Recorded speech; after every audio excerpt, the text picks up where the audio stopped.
Eagle agro ప్రేక్షకులకు నమస్కారాలు. నా పేరు డాక్టర్ ఎస్వి రామారావు, ప్రగతి రిసార్ట్స్ ప్లాంట్ సైంటిస్ట్ అనమాట.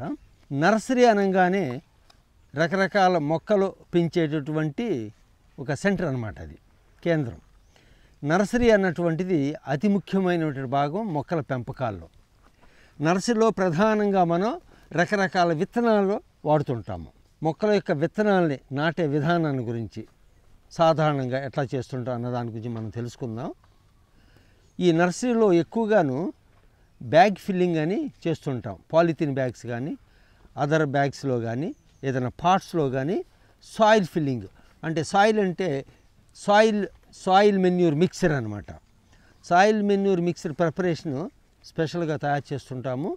దాంట్లో రకరకాల మట్టి నమూనాలు, తర్వాత వేరే రకమైనటువంటి మన ఎరువులు అలాంటివి కూడా కదిపేసి ఇప్పుడు మీరు చూస్తున్న ఈ పాలిథిన్ బ్యాగ్ బెడ్ అనమాట. ఇది ఈ పాలిథిన్ బ్యాగ్స్లోనూ సాయిల్ ఫిల్లింగ్ జరుగుతుంది అనమాట. Readymade soil manure mixer. Soil filling జరిగిన తర్వాత ఇట్లా బెడ్ ఫార్మేషన్గాను ఆ సంచులను తీసుకొచ్చేసి ఇట్లా బెడ్ ఫార్మేషన్గా చేస్తుంటారు. ఇక్కడ ఏ మొక్క విత్తనమైనా సరే మొట్టమొదటిగా ఆ ఫిల్లింగ్ చేసేటప్పుడు కొద్దిగా లోతుగాని వెలితిగానే ఫిల్లింగ్ చేస్తాము, ఆ బ్యాగ్ నిండుగా కాకుండా. అప్పుడు ఏ మొక్క విత్తనమైనా సరే తీసుకొచ్చి ఆ మొక్క యొక్క పరిమాణాన్ని బట్టి, దాని యొక్క మొలక యొక్క శాతాన్ని బట్టి ఉజ్జాయింపుగాను 2 లేక 3 విత్తనాలు జనరల్గా నాటుతుంటాం. ఎందుకంటే మొలకెత్తే విధానంలో కూడాను 100% మొలకెత్తే విధానం ఉండదు కొన్ని రకాల విత్తనాల్లో. అందుకని మొలకెత్తడం అన్నది దాదాపుగా 100% రావాలన్న ఉద్దేశంతో 2 లేక 3 విత్తనాలు నాటుతూ ఉంటాము. ఇక్కడ ఒక రకమైన విత్తనాన్ని ఆ వెలితిగా నింపిన ఆ పాలిథిన్ బ్యాగ్లో ఆ సెంట్రల్ భాగంలో పెట్టేసి 1 కానీ 2 కానీ 3 కానీ దాని మీద మళ్ళీ టాప్ సాయిల్ అని చెప్పేసి కొంచెం స్పెషల్గా తయారు చేసి ఉంచుతాం. కొంచెం అదంతా కూడాను చాలా మెత్తగా ఉంటుంది. రకరకాల కాంబినేషన్స్తోనూ టాప్ సాయిల్ అంటాడు. ఆ టాప్ సాయిల్ కూడా తీసుకొచ్చి ప్రస్తుతం విత్తనం నాటడం అయ్యింది ఈ సంచుల్లోనూ.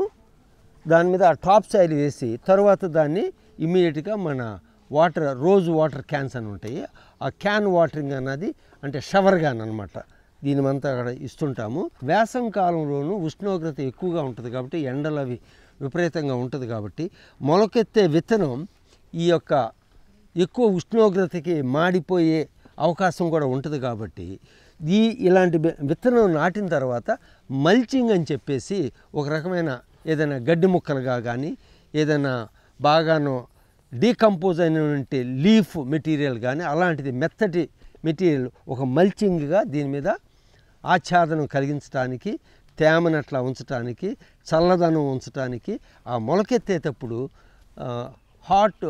ఎక్కువ ఉష్ణోగ్రత ఉన్న సూర్యకిరణాల వల్ల దెబ్బతాన్ని కూడా మాడిపోకుండా ఉంటాకని అదంతా వేస్తాము.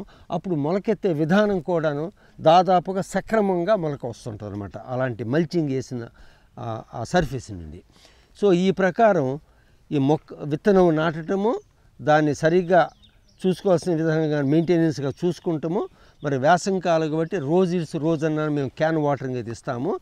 ఇప్పుడు ఈ విత్తనం యొక్క ఏ మొక్క నుండి విత్తనం వచ్చింది దాని యొక్క పరిస్థితిని బట్టి కొన్నేమో 3వ రోజు 4వ రోజుకే మొలక వస్తుంటవి, కొన్ని మొక్కలేమో 10 రోజులు 15 రోజులు, ఇంకొన్ని మొక్కలు ఏంటంటే 20 రోజులు 30 రోజులు అట్లా పడుతుంది అన్నమాట పూర్తిగా మొలక రావటానికి. ప్రస్తుతం మేము వాడే విత్తనం ఒక 15 రోజుల్లో మొలక విధానం ప్రారంభమయ్యి 30 రోజులకి దాదాపుగా పూర్తవుతుంది.